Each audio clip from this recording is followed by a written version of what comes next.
Prime Minister Sheikh Hasina, who's been in power. As the situation remains tense and deadly use of force.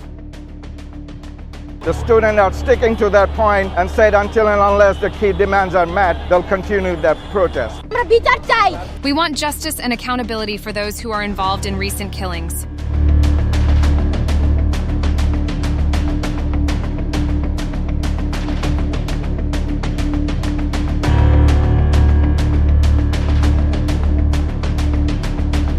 Bangladesh is currently engulfed in significant unrest as violent protests over government job quotas have led to a nationwide curfew and the deployment of military forces.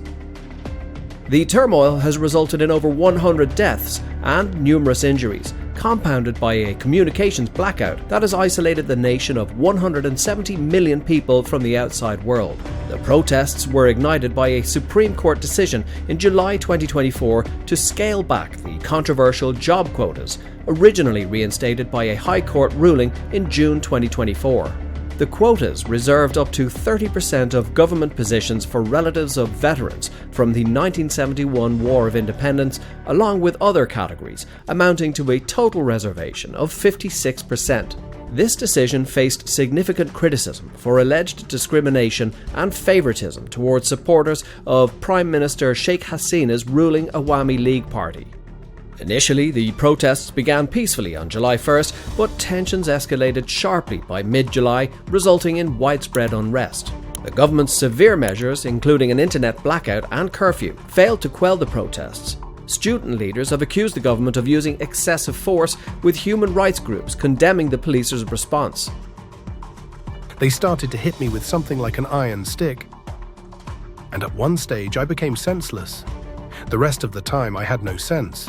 Despite the Supreme Court's adjustment to reduce the quotas to 7%, including 5% for descendants of war veterans and 2% for ethnic minorities and people with disabilities, the protesters continue to demand further reforms and justice for those killed in the demonstrations. Welcome to the Global Insight.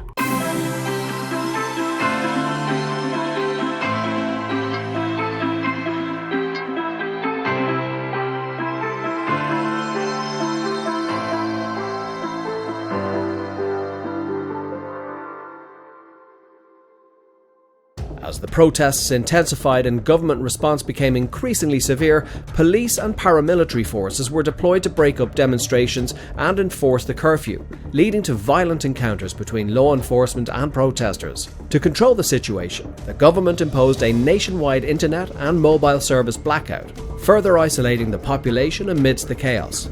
The unrest has significantly impacted journalists covering the event. Notably, the death of journalist Hassan Mehdi has raised alarms about the safety of media professionals in Bangladesh. Around 30 other journalists have reported injuries, with Reporters Without Borders, or RSF, condemning the violence against the press. Incidents of journalists being beaten, shot at, and attacked by police and supporters of the ruling party have been documented, underscoring the dangers faced by those attempting to report on the unfolding crisis. Amnesty International and other human rights groups have condemned the use of unlawful force by security forces, highlighting video evidence of excessive violence during the protests. The Supreme Court's decision to reduce the job quotas to 7%, with 5% reserved for descendants of war veterans and 2% for ethnic minorities and people with disabilities, has not fully appeased the protesters. Student leaders continue to demand comprehensive reforms and justice for those killed in the demonstrations. The government's heavy-handed approach, including arrests of protest leaders and ongoing curfews, has failed to quell the unrest and may have further fueled public anger.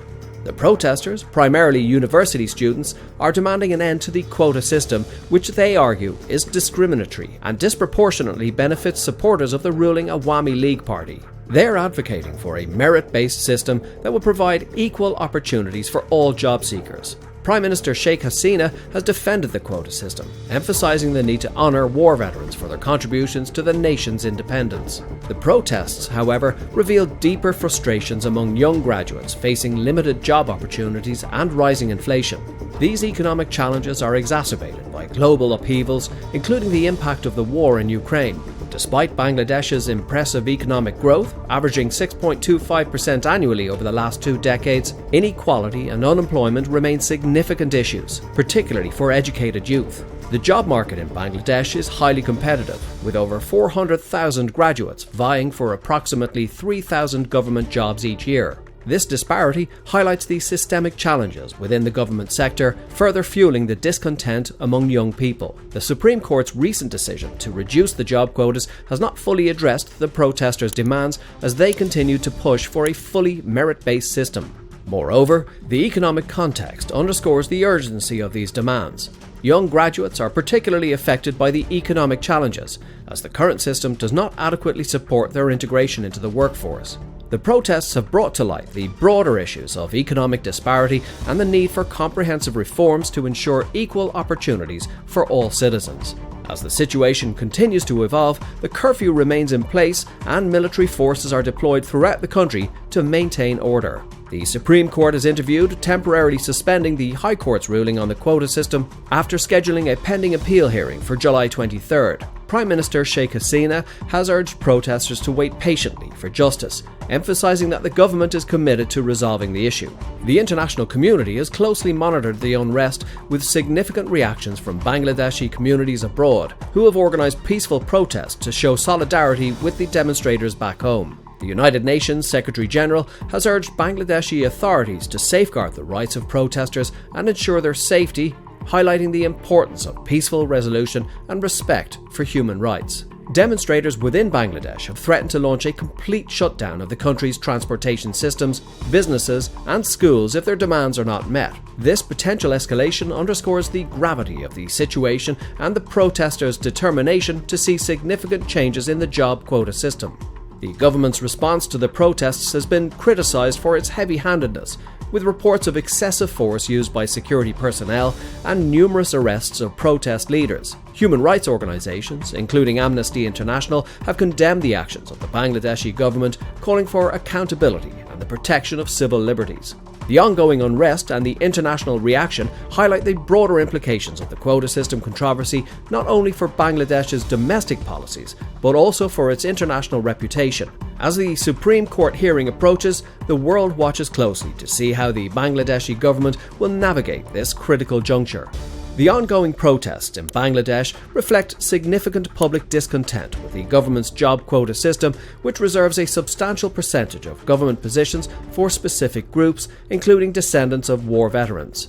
These protests have escalated into violent clashes, resulting in over 100 fatalities and numerous injuries, alongside widespread unrest and a government-imposed curfew. The situation has also raised serious concerns about the safety of journalists covering the events, highlighting the broader issues of governance and human rights in the country. As Bangladesh awaits the Supreme Court decision on the quota issue, the nation remains in a state of uncertainty, with various stakeholders closely monitoring the developments. The protests underscore the urgent need for dialogue and potential reforms to address the demonstrators' grievances, particularly the demand for a merit-based job system. Prime Minister Sheikh Hasina's administration faces mounting pressure to respond effectively to these calls for change. In light of these events, it is crucial for the international community and concerned citizens to remain informed about the situation in Bangladesh and to advocate for the protection of fundamental rights, including freedom of speech and the right to peaceful protest. The resolution of this crisis will require not only immediate measures to address the protesters' demands, but also long-term strategies to ensure fair and equitable opportunities for all citizens. That's it for this video. Please let us know what you think in the comments. Has the government been too harsh? Would this mark a new change in Bangladesh? Do you know of anyone caught in the crossfire? Also, please don't forget to like and subscribe to our channel here at The Global Insight. And until next time, stay tuned.